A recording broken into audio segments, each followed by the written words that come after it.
Graça e paz a todos, graça e paz aos que estão aqui e aos que estão em casa. Vamos abrir nossa Bíblia em Marcos, capítulo 9, do versículo 14 ao 27. Os irmãos que estão em casa, peguem a sua Bíblia também, os que têm condições, porque todo o poder está na leitura, na palavra do Senhor.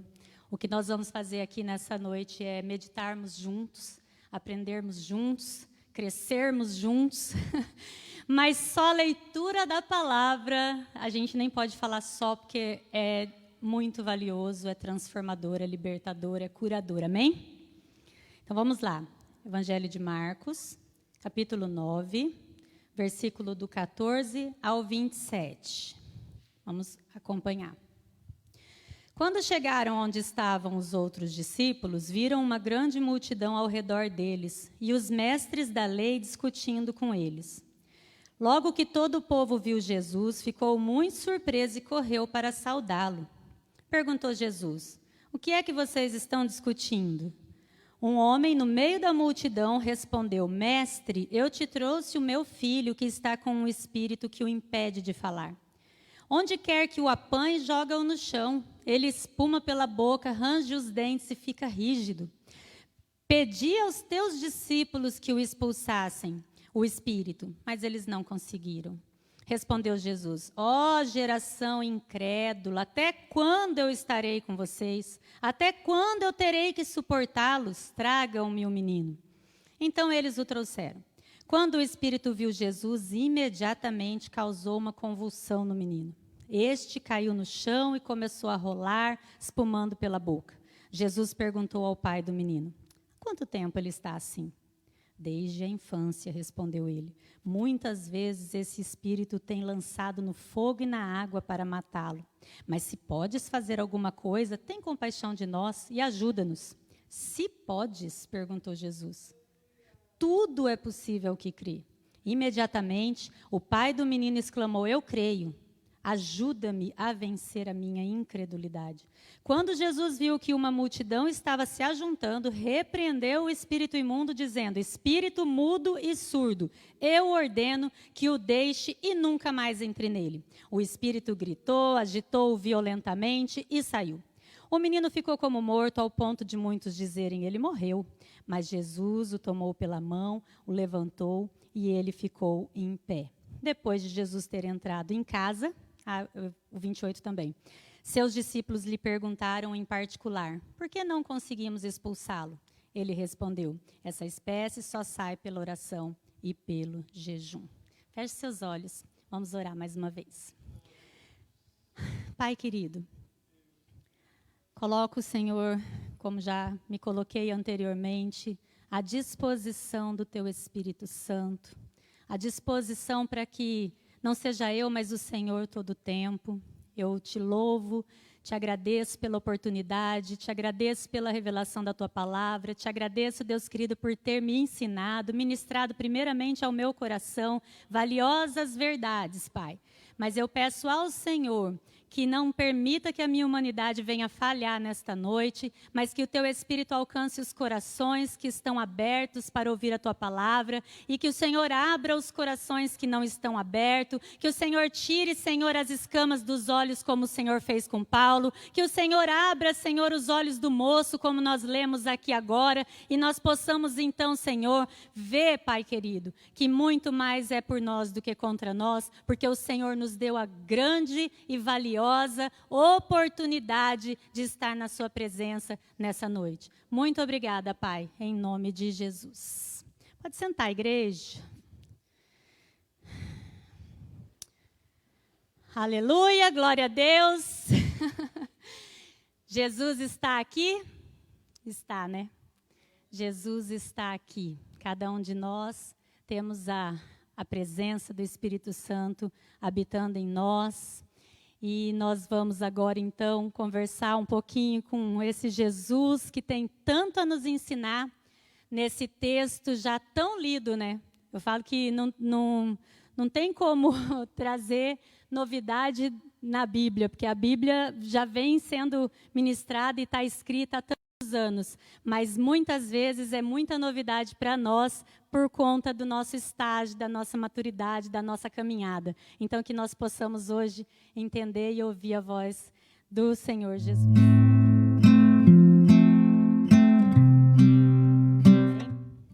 Esse texto, então, fala da cura de um jovem possesso, né?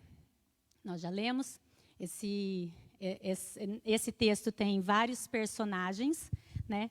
E esses personagens estão inseridos dentro de uma multidão. E essa multidão, então, em busca de Jesus. Tá, mas aí, esse texto falou comigo no momento em que eu buscava respostas sobre essa questão. Eu não entendia como multidão, eu falava de quantidade de pessoas, né, que conhecem a Jesus, que confessam a Jesus, que se denominam cristãos, mas que não tem vida plena, não é ausência de problema. Todos nós estamos cansados de saber que todos nós teremos aflições, né? Jesus também já disse isso, mas não tem o bom ânimo. Eu percebo pessoas há muitos anos lendo a Bíblia, há muitos anos procurando Jesus, há muitos anos caminhando na multidão. Eu vou falar a verdade, eu pensei, e eu não consigo me lembrar de nenhuma pessoa do meu círculo de relacionamento que não conhece Jesus. Eu lembro da minha mocidade, bem pouco tempo, né? Ninguém precisa saber que eu vou fazer meio século de vida daqui a alguns dias. Mas eu lembro que as igrejas faziam bastante aqueles trabalhos de evangelismo, né? Eu fico pensando, a gente vai evangelizar quem, né? Todo mundo já está evangelizado. Eu lembro também que era difícil um culto, que no final do culto não tinha um convite para quem queria aceitar Jesus. Mas hoje, se a gente fizer, a gente fica até frustrado, porque todos já aceitaram Jesus. Eu não sei vocês, mas eu acredito que a grande maioria de vocês tem esse mesmo pensamento que eu, observando o seu círculo de relacionamentos. Pelo menos aqui, né? Na nossa região. Tá. Então, era para estar tudo resolvido, não é? Era para estar todo mundo, então, caminhando, crescendo em Cristo, enfrentando as suas dificuldades, olhando para Jesus, tendo bom ânimo e vencendo, porque Ele venceu o mundo. E Ele prometeu estar com a gente até o fim. Mas não é essa a nossa realidade. Não é essa, na realidade, que nós olhamos à nossa volta. Muitas vezes, até na maioria de nós, dentro da nossa casa. Muitas vezes na nossa vida. Então, esse texto veio me trazer algumas respostas, porque eu percebi que nessa multidão, que eu creio que pode ser nós somos uma multidão de pessoas que buscamos a Jesus. Hoje nós nos juntamos a uma multidão de pessoas, saímos da nossa casa e nos juntamos aqui. Temos uma multidão de pessoas em casa buscando Jesus, porque se não fosse por Jesus, nós não estaríamos aqui, não estaríamos ouvindo o texto, não teríamos convicção disso. E então nós podemos nos encontrar como essa multidão. E aí, nessa meditação desse texto, eu achei interessantíssimo por causa dos personagens da multidão. E eu reconheço esses personagens no nosso meio, até porque eu me reconheci em cada um deles. E o que eu achei interessante, que eu quero meditar com vocês, mas eu já quero dar o spoiler, é que é interessante a gente passar por eles, mas a gente não ficar parado nesses personagens, sabe? Aquele crescimento, aquele leitinho que a gente deixar ali e começar a ir para o alimento sólido. Então, eu identifiquei que essa falta de ânimo em Jesus Cristo é justamente o leitinho que já enjoou, aquela maizeninha de mingau que está só engordando a gente, e não está trazendo nenhuma riqueza de nutriente, não está trazendo fortalecimento, nem constrói músculo, porque não é nem pouca proteína, e nos faz, então, sermos cristãos fracos. Porque a gente não tem o alimento conforme nós vamos passando o tempo. E assim, essa maturidade cristã, eu percebi também que a gente não encontra com tempo de casa. E a gente também não encontra com quantidade de informação bíblica. Nós vamos ver isso nos personagens, né? Então, vamos lá. Vamos falando de cada um, que eu acredito que vai ficar mais fácil de entender o que Deus ministrou ao meu coração. Então, nessa numerosa multidão faziam parte os escribas, né? Os 9 discípulos, que eram quem estavam discutindo ali, o pai que levou o filho possesso, e os 3 discípulos que chegaram com Jesus. Jesus não faz parte da multidão, Jesus era quem a multidão procurava. E cada um deles nos ensina 5 situações aqui, que pode nos dizer em que nível nós estamos de maturidade cristã. Vamos começar a falar, então, a multidão em si.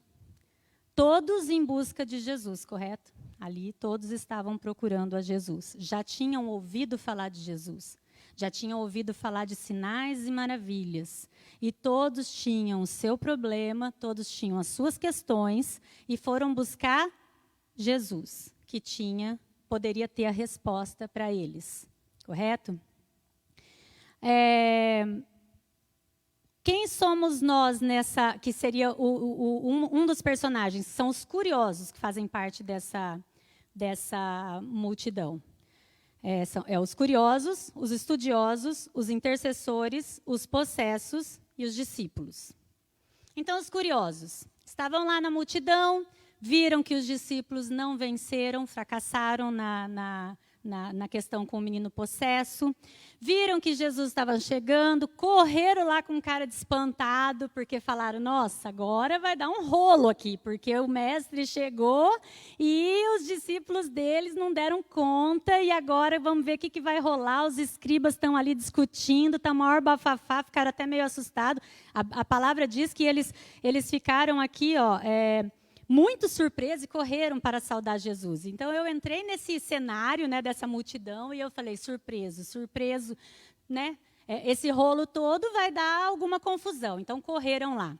Esses são os curiosos, aqueles que estão sempre aqui, sempre ali. Está acontecendo um bafo ali, eles estão lá vendo. Está acontecendo outro, eles estão vendo. Aconteceu um milagre, eles, nossa, um milagre. Não aconteceu o milagre, fala, olha, não deu conta do milagre. É só aquela curiosidade. Tanto que eles, quando o menino depois ficou possesso, manifestou o demônio, eles já começaram a vir para olhar o bafafá que estava rolando, e Jesus rapidamente, então, repreendeu o demônio, expulsou para que não houvesse o tal do bafafá, né? Então, esses são os curiosos. E eu acredito que eu já fiz parte nessa multidão, já fiz parte desse personagem curiosa, né? Fiquei muito tempo, inclusive, sendo só uma curiosa, uma espectadora, só olhando o que vai rolar, o que vai acontecer. Depois a gente tem os estudiosos, que são os que estudam a palavra de Deus, ensinam, aplicam, são doutores da lei. Mas nesse contexto, o conhecimento foi usado para julgar, o que demonstrou uma grande arrogância e orgulho. Por que eu posso chegar nessa conclusão? Porque eles também não conseguiram ajudar o pai. E estavam lá discutindo, enquanto havia um pai sofrendo, enquanto havia um menino possuído lá, no momento não estava tendo nenhuma manifestação, mas o pai já havia relatado toda a situação, enquanto os discípulos não deram conta, e eles conheciam a palavra de Deus, eles conheciam as profecias, eles conheciam que o Messias, olha aqui, fugiu da minha palavra, que o Messias viria, e eles simplesmente nem criam nisso. Eles nem estavam acreditando. Na verdade, eles estavam ali mesmo para conseguir comprovar que aquele Jesus era falso. Não era quem eles estavam esperando. E isso fez com que eles, então, fossem arrogantes, julgassem, né? E ficassem nessa discussão que não levou a nada. Eu confesso que eu não posso falar que eu sou uma estudiosa, né? uma pessoa como os mestres da lei, claro que não. Até acho que ninguém vai chegar nesse estágio como ser humano também, por mais que estude, porque a palavra de Deus ela é tão viva que se você estudar, vai continuar estudando e aprendendo, continuar estudando e aprendendo, isso vai ser cíclico, né? Vai ser para sempre. E aí eu percebo que assim, um pouquinho que eu aprendi, eu passei uma parte participando da multidão, falando... tá assim porque, né? Lá, entendeu? Porque resolver problema dos outros é fácil, né? Então, a gente vê lá, às vezes, uma pessoa lá, mãe solteira, com 3 filhos, não tem os pais das crianças junto, está passando dificuldade, e a gente, um pouquinho conhecedor da palavra, já se acha no direito de falar também, teve prostituição, também se deitou com outro, também não obedeceu, deu lado ali. Então, né, ao invés de ir lá e levar logo uma cesta básica e orar com essa menina e ajudar, não, a gente fica colocando, né, o porquê que ela está naquela situação e não consegue ajudar. Então, tá. Graças a Deus, eu passei dessa parte aí da multidão. Mas é legal a gente pensar nisso, porque como todos os dias tem gente chegando, né, no Evangelho, todos os dias nós estamos crescendo cada dia, lendo um pouquinho, aumentando, a gente tem que perceber na gente esse caminhar, essa maturidade, isso faz parte, né, isso é o que o Paulo sempre nos ensinou, a gente precisa crescer, a gente precisa atingir uma maturidade cristã. Tá, e aí depois, então, dos estudiosos, a gente percebe os intercessores na multidão. Aí já é um patamarzinho mais de maturidade. Por quê? Porque já estava ali intercedendo por alguém. Aí você vai falar assim, tá, mas era filho dele, não era mais que obrigação. Tá, mas quantos de nós não tem coragem de orar 30 minutos com um filho que às vezes está perdido? Não sei se é o caso aqui, mas tem filhos de crentes que estão nas drogas, tem filhos de crentes que estão no mundão, está perdido, está com amizades que não vai fazer boa influência. E a gente não encontra 30 minutos para interceder diante de Jesus, que é o único que pode nos ajudar. Esse pai, ele já tinha esse entendimento. É o único, eu vou atrás, eu vou buscar. Por que eu falo que ele já tinha esse nível de maturidade? Porque quando os escribas e os discípulos ficaram discutindo, ele não desistiu. Quantos de nós vamos para a igreja buscar essa ajuda de Deus por algum motivo, e quando a gente chega lá, a gente encontra um mestre da lei, a gente encontra um discípulo, a gente encontra uma pessoa que já está na igreja há mais tempo, que deveria trazer para nós a imagem e semelhança de Jesus, e a gente se sente ofendido porque essa pessoa foi nos julgar, essa pessoa foi nos criticar, essa pessoa não teve a imagem e semelhança de Jesus, a gente não encontra Jesus através dessa pessoa, e a gente vai embora com aquele filho perdido. Quantos de nós que a gente fica olhando para o ser humano? Todos nós, seres humanos, somos falhos, todos nós vamos falhar. Não tem como. E aí, então, um nívelzinho de maturidade já maior. E eu admirei esse pai, porque ele não desistiu. Ele ficou lá até Jesus chegar. E quando chegou, ele correu e se ajoelhou. Não sei se é nessa que eu li a tradução, mas tem esse mesmo texto também tem em Mateus e em Lucas. E aí, num deles estava dizendo que ele correu e se ajoelhou e implorou para Jesus ajudar ele. Então, ele identificou. Quando Jesus chegou e falou, o que vocês estão discutindo para os escribas? Ele já se adiantou, e já sabe a ousadia dele? Ele chegou, ele não deixou ninguém falar por ele, ele não foi pedir uma oração forte, ele não foi pedir para alguém interceder, ele não foi... Não, ele foi direto na fonte. Superou, perseverou, eu acho que perseverança é a característica desse pai, perseverou, se humilhou, que é o contrário dos outros, se humilhou, se ajoelhou e falou, se o Senhor pode, né? E Jesus fala, se eu posso, né? Mas, ele alcançou, então, a vitória dele ali, por conta dessas características que eu falo. E, assim, o mais interessante que eu acho, além da perseverança dele, além dessa maturidade de não ficar prestando atenção com baboseira, ele falar assim, eu tenho fé, que Jesus falou, se podes, né? Tudo é possível que crê. Ele falou, não, eu creio, mas me ajuda na minha pouca fé. Então, assim, ele, ao mesmo tempo que ele falou assim, não, eu creio, ele falou, e se eu não tiver fé suficiente, né? E se for limitado, vai atrapalhar? Não, eu quero a libertação do meu filho. Então, ainda, mais uma vez, ele estava diante daquele que pode fazer algo por ele e acrescentar fé nele. Por que Jesus falou se podes, né? Se creres, tudo é possível aquele que crê. Porque crer, fé é fidelidade, é persistência e é enxergar aquele que é o único que pode nos ajudar. Isso é fé. Fé no quê? Fé que o milagre vai acontecer? Fé que você vai resolver seus problemas? Fé que você agora é cristão, você é um super-humano? Fé que... Não! Fé que Jesus pode todas as coisas e que Ele vai fazer para a gente o que é melhor, mesmo que não seja na hora que a gente quer e nem do jeito que a gente quer. Quer um exemplo? O filho começou a mostrar, o espírito mal começou a mostrar a possessão na criança, no adolescente. A partir do momento que ele viu Jesus através dos olhos do menino, ele manifestou. Mas Jesus não falou, sai. Não, Jesus falou assim, então, desde quando? O menino ali, entendeu? Os espectadores lá, os mestres da lei, os discípulos fracassados lá, toda aquela vergonha, toda aquela humilhação, já o menino espumando lá no chão, e Jesus olha e fala, então, desde quando? Né? Olhando no olho. Quanto tempo a gente passa quando está com um problema sem encontrar um discípulo de Jesus que olha no nosso olho e fala, então, o que você está sentindo? Quanto tempo você está assim, né? Que não vem julgar, que tem tempo para a gente, né?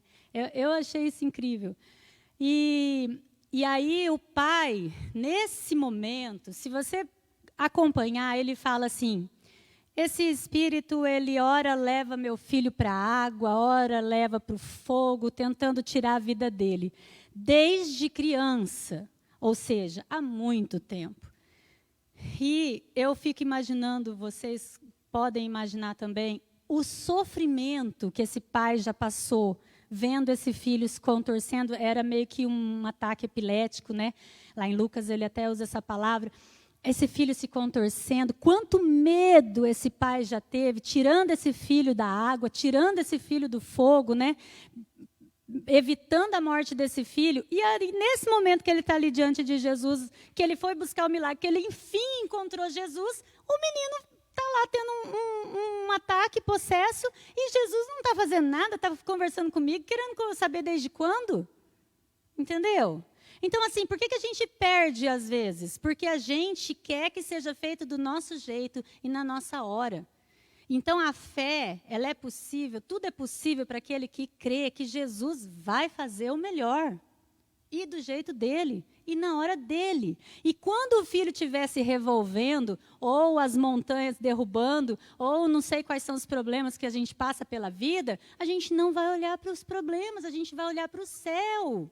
Para Deus, que está acima dos nossos problemas, que Ele que criou tudo, né? O céu, a terra e tudo que nele há, como já dizia o salmista. Porque se a gente olhar para os nossos problemas, a gente vai sucumbir, a gente vai perder. Aí a gente não tem a fé. Então, aquele pai falou, eu creio, me ajuda na minha pouca fé. Ou seja, possivelmente ele estava assim, né? Olhando para Jesus e me ajuda, eu creio. E então, Jesus libertou o menino. E libertou logo antes que mais a multidão, né, fizesse um show lá, não era o que ele queria. E aí também a gente tem o possesso. Eu demorei mais no intercessor porque eu acho que foi o personagem que mais ensinou, porque ele teve a vitória ali, né? A gente conhece a vitória dele. Então, eu acho que vale a pena a gente observar as características daquele que recebe a vitória em Jesus, a forma como Jesus trabalhou com ele. E aí os possessos, né? Neste caso era o filho, né? Que não tinha mais condições de buscar por si só, estava surdo, estava mudo, mas não estava cego, né? Porque quando olhou para Jesus, o Espírito viu e aí começou a se manifestar e Jesus expulsou.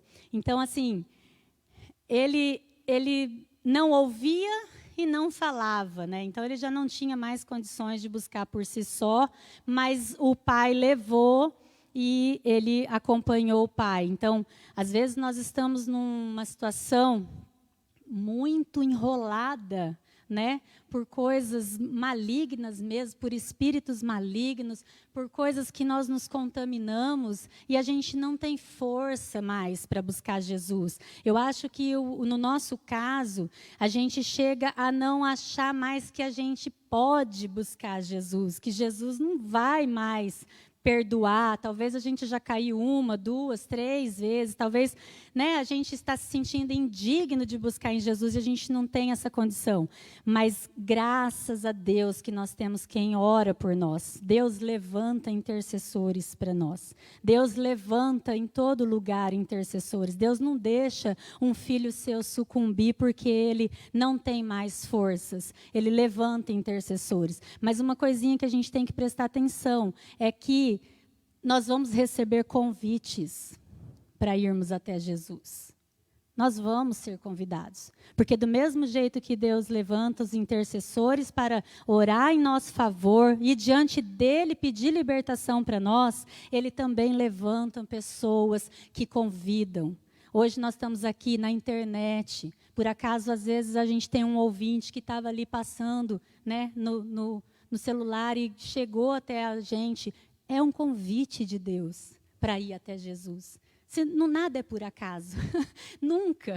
Existe um inferno inteiro impedindo desse convite chegar até você, tentando impedir. Mas existe Jesus que pode todas as coisas chegar para você e te fazer esse convite.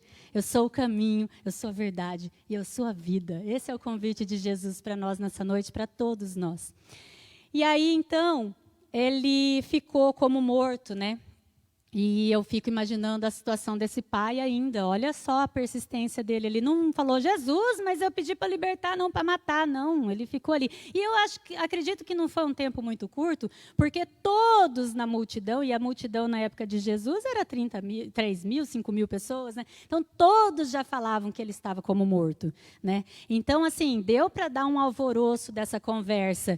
Mas aí, esse menino que aceitou o convite do pai e foi buscar Jesus, e olhou para Jesus, e foi liberto, ficou sem forças, porque não sabia o que fazer daí para frente. Porque ele estava acostumado com um estilo de vida, e agora ia ser completamente diferente a vida dele. Esse menino, desde criança, ele era dominado por esse espírito, e ele estava perdido. E aí, ele fica quietinho, até sentir o toque de Jesus, que pega ele pela mão e o põe em pé. Gente, não tem como escapar, isso é um amor imensurável, porque é para todos nós, independente da fase que nós estamos. O que é importante é que a gente não fique parado nesses personagens. A gente precisa andar, a gente precisa subir um degrauzinho por dia, a gente precisa melhorar no nosso relacionamento com Deus, investir tempo no nosso relacionamento com Deus, no estudo da palavra, mas principalmente no nosso relacionamento com Jesus, porque é isso que vai fazer com que a gente seja mais parecido com Ele, é isso que vai fazer a gente olhar para Ele e ser liberto, é isso que vai fazer a gente interceder por alguém e aguardar em Jesus e ter fé em Jesus que nós vamos alcançar aquela vitória na vida da pessoa, é isso que vai fazer com que a gente comece também a levar Jesus para as outras pessoas e a não nos comportarmos como os escribas desse texto e como os discípulos, os 9 discípulos. Se nós observarmos, tinham 3 discípulos com Jesus e 9 ali. Então, esses 9 que ficaram, não conseguiram expulsar, não venceram, não tiveram autoridade, porque o nome de Jesus, ele tem autoridade. Mas eles não tiveram autoridade para usar o nome de Jesus. Por isso que não deu certo, não tiveram sucesso. Por quê? Porque Jesus respondeu, Essa casta de demônios só sai com oração e jejum. Ou seja, com relacionamento com o Pai. Esse demônio, esse espírito, ele era mudo, porque se ele não fosse, ele teria falado assim, Jesus eu conheço, mas eu não vou obedecer porque vocês eu não sei quem é. E não estou identificando nada, só estou vendo vocês parecidos comigo. E não com o Criador, porque o Criador é muito diferente disso. Entendeu? Se ele não fosse mudo, eu acho que ele poderia ter falado isso. Mas ele era mudo, graças a Deus, né? Não houve esse vexame. Mas por que a oração? Jesus estava acabando de chegar do Monte da Transfiguração, com os outros 3 discípulos que chegaram com ele. Então, claro, o texto não relata que esses 3 discípulos teriam tido sucesso, mas esses 3 discípulos estavam com Jesus orando. Jesus tinha ido conversar com Deus. E esses discípulos o acompanharam. A convite de Jesus? A convite de Jesus. Mas por que Jesus não convidou os 12? Será que Jesus já não sabia que eles não queriam ir, que eles não tinham interesse, que eles não iam entender o propósito daquela visita? Tanto que o próprio Deus falou ali e os discípulos ouviram que Jesus era o seu Filho amado, em quem ele compraz, em quem Deus tanto ama e que era para obedecer a ele. Né? Então, talvez esses outros discípulos iam até atrapalhar essa situação justamente porque não tinham a intimidade, eles não tinham entendido o real propósito da vinda de Jesus. E Jesus nos deixa uma lição aqui agora, falando dele, que é o mestre, né? Que é quem a gente tem que se espelhar, que é quem a gente tem tudo para nos ensinar e, na verdade, ele é o único caminho. E se não for aprendendo com ele e nele e buscando ser cada vez mais parecido com ele, nós não vamos conseguir sair dessa multidão primária ali, onde o vento leva para cá e o vento leva para lá, porque a gente não vai ter fé. Jesus, lá no monte, ele estava conversando com Moisés, com Elias, a respeito da sua morte. Né? E ouvindo de Deus que ele era o Filho amado. Então, assim, Jesus nos ensina o quê? Vai conhecer a minha palavra, vai saber o meu propósito para você. Você foi criado com um propósito específico. Você tem uma participação no meu reino. Você não fala que você é meu servo? Então você tem que me servir, mas você não nasceu competente para esse serviço. Eu preciso entrar em você, eu preciso transformar seu coração. Não foi o que nós pedimos hoje? Renova-me, Senhor, dá-me um novo coração. Não foi o que nós cantamos hoje aqui em adoração ao Senhor? Nós precisamos desse coração novo, nós precisamos desse renovo todos os dias. A nossa alma, a nossa natureza, ela é inclinada ao pecado. Mas Jesus, ele veio e ficou por 3 anos aqui e foi construído todo esse manual aqui, onde ele deixou para a gente o caráter de Deus e a vontade de Deus e a forma de viver que agrada a Deus, e depois ele deixou o Espírito Santo para nos dirigir. Não foi isso que nós falamos? Eu quero que dirija o meu pensar, o meu agir, o meu falar. Então deixou o Espírito Santo para nos dirigir, mas o Espírito Santo só vai nos explicar se nós já tivermos ao menos lido aqui, para a gente poder ter o entendimento. E aí ele deixou para a gente 3 anos aqui como viver semelhante a mim. O que eu espero que vocês façam. Como nós vamos viver semelhante a Jesus? Como que quando chegar aqui um pai com um filho possesso, ele vai encontrar em nós, porque o Jesus que ele busca? Se nós conhecermos o Jesus, se nós soubermos o que Jesus vai fazer. Eu tenho certeza que aqui nessa noite, qualquer um, se entrar um pai com um filho possesso aqui, vai saber como fazer, vai olhar e vai falar assim, desde quando? Né? Porque vai ouvir esse pai, vai conversar com esse pai. Então, quando a gente se assemelha a Jesus, por que a oração e o jejum, que é o que nos dá sensibilidade e conhecimento de Jesus? Quando a gente se assemelha, a gente tem autoridade para usar o nome de Jesus. Autoridade, convicção, fé, né? Então, é muito rico. Jesus, ele amou todos os envolvidos ali naquela história, ele não fez acepção de ninguém ali, mas precisava deixar claro que nós precisamos caminhar, e se a gente se assemelha nessa história, a gente precisa buscar o que a gente quer, onde que a gente quer chegar, e o que Jesus quer de nós, né? Ele nos ensina, então, a termos intimidade com ele, conhecimento da palavra, relacionamento com o Pai, né? Porque como que está lá em Gênesis 1:26? Façamos o ser humano à nossa imagem, conforme a nossa semelhança. Nós não podemos trabalhar para Jesus aqui como seus servos, se nós não nos parecermos com Ele. Toda a autoridade está no nome de Jesus. E nós temos acesso a toda essa autoridade se nós buscarmos como que Jesus quer que nós façamos. Nós precisamos alinhar. Por que orar? Porque orar muda a nossa vontade e alinha a vontade de Deus no nosso coração. Por que jejuar? Porque nos obriga a enfraquecer a nossa alma, para que nós possamos dar uma diminuída no nosso eu, para que a gente possa, então, ouvir a voz do Senhor. Ouvir o que Ele quer de nós, ouvir o que Ele nos preparou e começarmos, então, eu acho que esse ápice da maturidade que Jesus nos ensina, então, nesse texto, Ele foi lá no Pai, aprender, conversar, se orientar sobre a morte dEle para comprar a minha alma e a sua alma.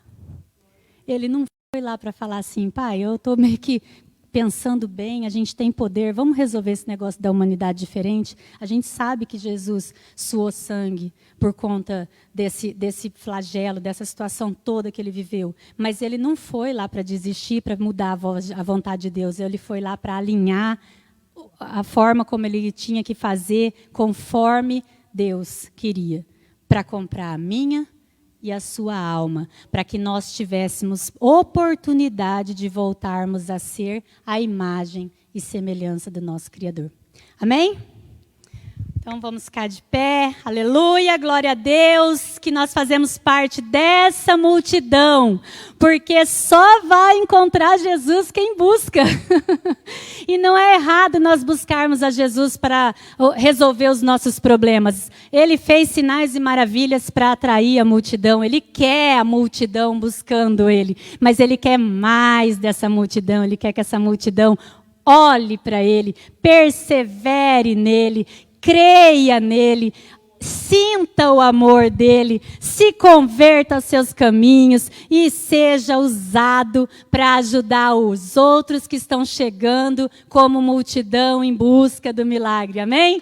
Vamos orar então.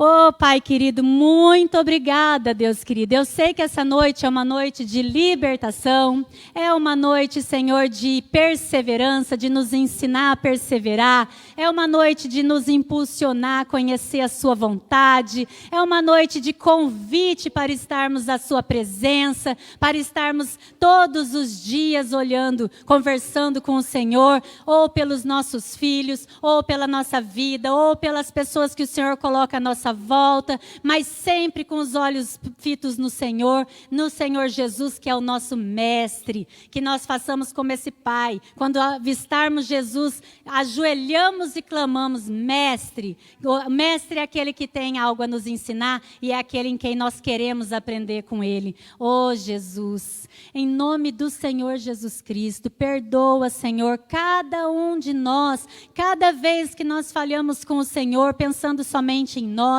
cada vez que nós perdemos, Senhor, de receber a nossa bênção, porque ficamos ansiosos, Deus, talvez, Senhor, ansiosos a ponto de estar como esse menino jogado no fogo, nessa correria, no ativismo, Senhor, na loucura das redes sociais, nessa correria do dia a dia, que hoje o tempo está curto, talvez nós estamos como esse menino, ou então, Senhor, jogados na água, em depressão, talvez existe o inimigo querendo nos colocar para baixo, querendo nos deixar como morto, mas que nós possamos olhar para o Senhor e sentir o toque da sua mão e percebermos o Senhor nos levantando e nos levantando para marchar nesse exército de Cristo, esse exército que nós estamos aqui para trabalhar para o reino. Que a sua vontade, Senhor, seja feita aqui na terra, assim como ela é feita no céu, Deus querido. Ah, Senhor, nós queremos te agradecer e te louvar. Troca o nosso coração. Troca o nosso coração. Renova-nos, Senhor.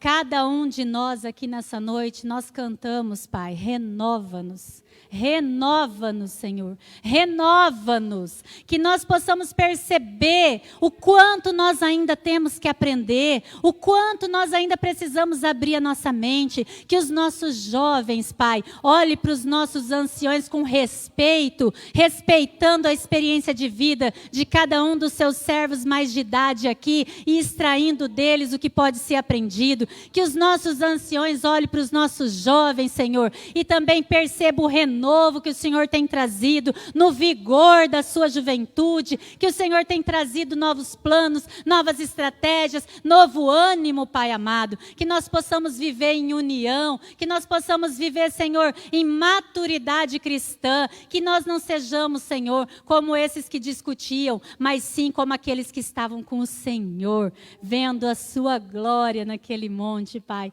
em nome de Jesus. Amém.